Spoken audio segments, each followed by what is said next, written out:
जय मसीह की दोस्तों। मैं आशा करती हूँ कि आप सब परमेश्वर की ओर से बहुत ही आशीषित और सुरक्षित होंगे। दोस्तों, क्या आपको पता है कि प्रार्थना करते वक्त आंसू क्यों आते हैं? प्रार्थना करते वक्त आंसू आने का काफ़ी गहरा संबंध हमारे भावनाओं, मानसिक स्थिति और आत्मा की गहराइयों से होता है। जब हम प्रार्थना करते हैं तो हम अपने मन की सारी भावनाएं, चिंताएं, दर्द और खुशी को परमेश्वर से बांट रहे होते हैं। ये एक प्रक्रिया है इसमें हम अपने आप को खुला छोड़ते हैं और अपने अंदर एक सुख को व्यक्त करते हैं। आंसू आने का एक और कारण हो सकता है जब हम अपने जीवन की परिस्थितियों को या अपने धार्मिक अनुभवों को याद करते हैं। प्रार्थना के दौरान एक प्रकार का मानसिक शांति और आत्मविश्वास भी मिलता है, लेकिन कभी-कभी ये आपकी भावनाओं का प्रतीक भी हो सकता है जो आंसू के रूप में दिखाई देता है। प्रार्थना करते समय आंसू आने के 8 कारण हो सकते हैं। पहला चिन्ह है भावनाओं का उभरना। जब हम प्रार्थना करते हैं तो हमारे अंदर की भावनाएं और दर्द बाहर आते हैं जो आंसुओं के रूप में व्यक्त होते हैं। दूसरा चिन्ह है मानसिक शांति। जब हम अपने मन को शांति देने की कोशिश करते हैं तो पुरानी यादें और दुख सामने आकर आंसुओं के रूप में बह जाते हैं। तीसरा चिन्ह है आत्मिक शुद्धि। प्रार्थना एक आत्मिक शुद्धि का समय हो सकता है और इस प्रक्रिया में भावनाएं बाहर आ सकती है। चौथा चिन्ह है माफ़ी और पश्चाताप। जब हम अपने पापों के लिए परमेश्वर से माफ़ी मांगते हैं तो हमारे अंदर पश्चाताप का हृदय उत्पन्न होता है जो हमारी भावनाओं के साथ आंसुओं के द्वारा प्रार्थनाओं में व्यक्त होता है। माफ़ी और पश्चाताप एक ऐसी परिस्थिति होती है जिसके अंदर व्यक्ति अपने आप को आत्मिक शुद्धता से परिपूर्ण पाता है और परमेश्वर के करीब जाता है। दोस्तों, प्रार्थना में आंसू आने का सबसे महत्वपूर्ण चिन्ह है परमेश्वर के साथ गहरा कनेक्शन। ये 5वां चिन्ह है। जब हम प्रार्थना में आगे बढ़ते हैं और परमेश्वर के साथ ज़्यादा समय बिताते हैं तो हमारे अंदर परमेश्वर के प्रति अधिक प्रेम उत्पन्न होता है और हमारे अंदर एक आत्मिक शांति उत्पन्न होती है।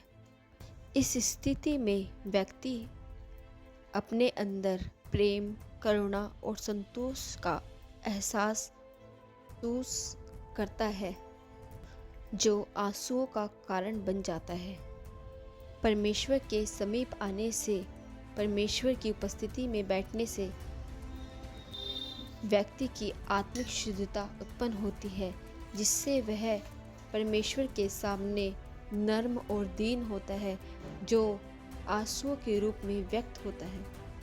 छठा चिन्ह है आध्यात्मिक अनुभव। दोस्तों, प्रार्थना करते वक्त हमें एक गहरी आध्यात्मिक अनुभूति होती है जो मन को छू जाती है और आंसुओं का कारण बन जाती है। इस अनुभूति में परमेश्वर का प्रेम दिल को छूता है और आंखों से आंसू बहते हैं। आध्यात्मिक अनुभव। जब हम प्रार्थना में पूरी निष्ठा और श्रद्धा से लगते हैं तो हमारे भीतर एक आंतरिक बदलाव होता है। यह बदलाव हमारी आत्मा को शांति और सुख का एहसास कराता है। ऐसे समय में हमें एहसास होता है कि हम किसी बड़ी शक्ति से जुड़े हुए हैं जो हमारे दुखों और परेशानियों को समझती है और हमें सहारा देती है।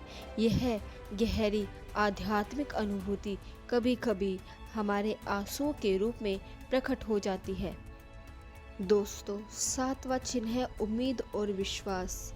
कभी कभी प्रार्थना में हमारी उम्मीदें और विश्वास इतने मजबूत हो जाते हैं कि वो आंसू के रूप में व्यक्त होते हैं।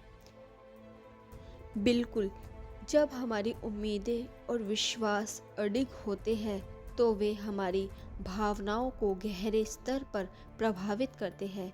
प्रार्थना के दौरान जब हम किसी विशेष उद्देश्य, समाधान या आशीर्वाद के लिए परमेश्वर से प्रार्थना करते हैं तो हमारी उम्मीदें इतनी प्रबल हो जाती है कि हम पूरी तरह से उनके ऊपर निर्भर हो जाते हैं। यह विश्वास होता है कि हमें मदद मिलेगी या हमारी प्रार्थना सुनी जाएगी, हमारी आत्मा को एक गहरी शांति और ताजगी का अनुभव कराती है। और ये उम्मीद और विश्वास हमारे आंसुओं को व्यक्त करते हैं। 8वां चिन्ह है अकेलापन और दुख। अक्सर अपनी दुखों और अकेलेपन को परमेश्वर के सामने व्यक्त करते हैं, जिससे आंसू निकल आते हैं। जी हाँ, अकेलेपन या दुख का सामना कर रहे होते हैं तो हमारी भावनाएं अत्यधिक गहरी और संवेदनशील हो जाती है। प्रार्थना के दौरान हम अपने दिल की हर छोटी बड़ी पीड़ा को परमेश्वर के सामने रखते हैं, क्योंकि हमें लगता है कि वह हमारी सबसे गहरी भावनाओं को समझते हैं। तो दोस्तों, यदि आपको ये वीडियो पसंद आई तो आप इसे लाइक, शेयर और सब्सक्राइब ज़रूर कीजिए। परमेश्वर आपको इस वीडियो के माध्यम से आशीष दे। आमीन।